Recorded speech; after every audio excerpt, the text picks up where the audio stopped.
สบายดี FC ทุกคนสีมาเบิ่งโต้มอนิเตอร์เพิ่นฝากมาให้คู่หนึ่งยังบ่ทันได้แกะกล่องนะเดี๋ยวสิว่ามีหยังแดอยู่ในเป็นตู้มือสองเด้อก็แหละมาแต่จำปาซับออกมาแต่จำปาซับเฮาเดี๋ยวมาเบิ่งไปพร้อมๆกัน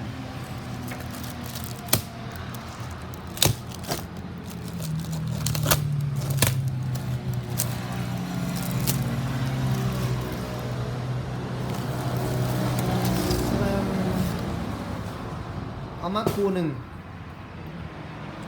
เอามาใส่ในงานเอาเองนี่แหละซื้อตัวนี้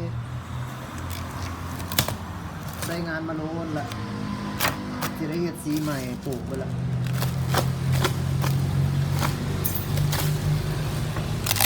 เป็นแพ็กเป็นติดให้ปกติเลย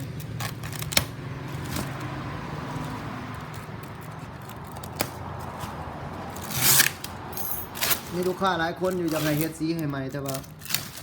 เฮ็ดได้เนาะใบราคากันว่าเฮ็ดสีใหม่หน่วยเท่าไรกันเบิ่งหน่วยนี้ก็สิได้เฮ็ดสีใหม่อยู่ลงสีเม็ดใหม่เพราะว่าใช้งานมาหล่นละสีมันสีโป่งก็ต้องเครื่อง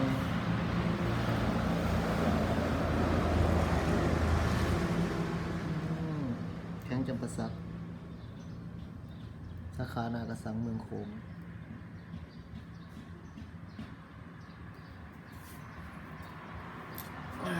แล้วก็มีอุปกรณ์น้อยๆใน2 อันในเป๋าเนี่ยมีอย่างไรเสียวเป็นพลังไอ้ดึงในตัวนี้ก็ได้มีในกล่อง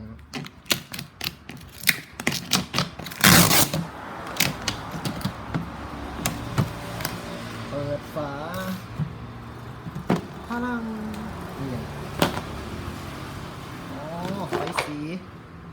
ไฟสีบอกอ๋อไฟเป็นไฟบีม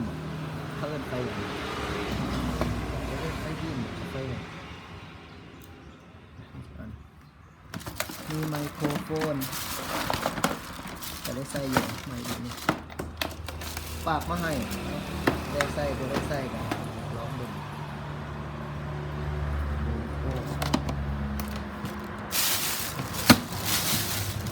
อุปกรณ์เสริมต่างๆมีสายไฟมี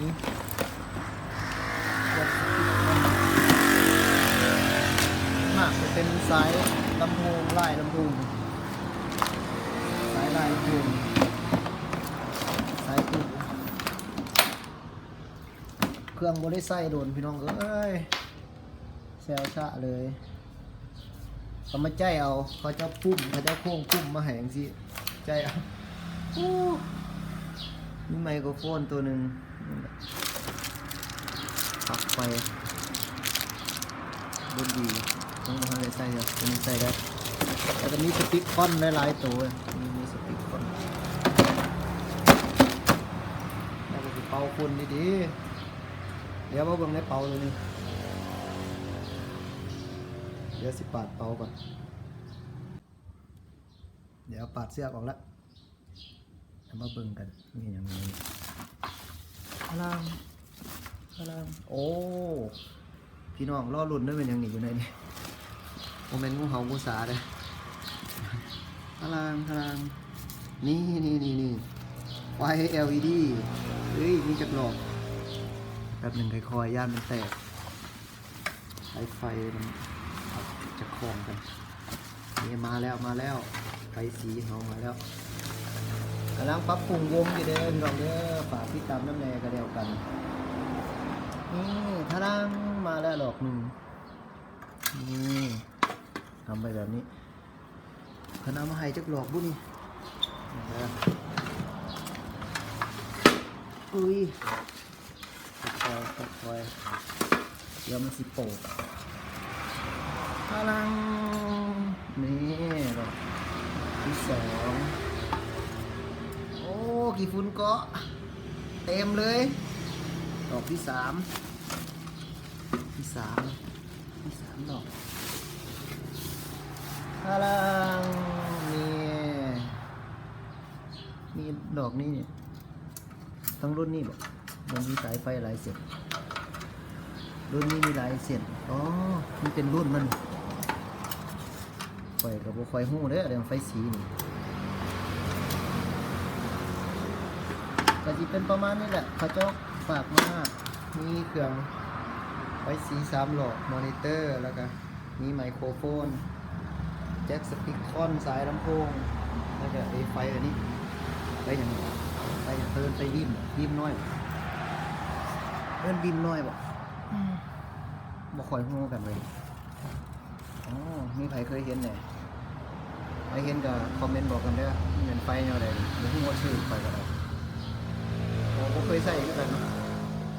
มันบ่ได้ใช้งานโดนแล้วเอาปาไว้ก็เลยญี่ปุ่นก็โอ้ยเอาไว้สำนี้ก่อนเด้อ FC เด้อมื้อหน้ามีหยังก็สิมาอัปการอัปงานให้เบิ่งเติมอีกขอบใจเด้อสำหรับคนที่เขามาติดตามและมาเบิ่งกดไลค์ให้เด้อกดแชร์ให้เด้อขอบใจ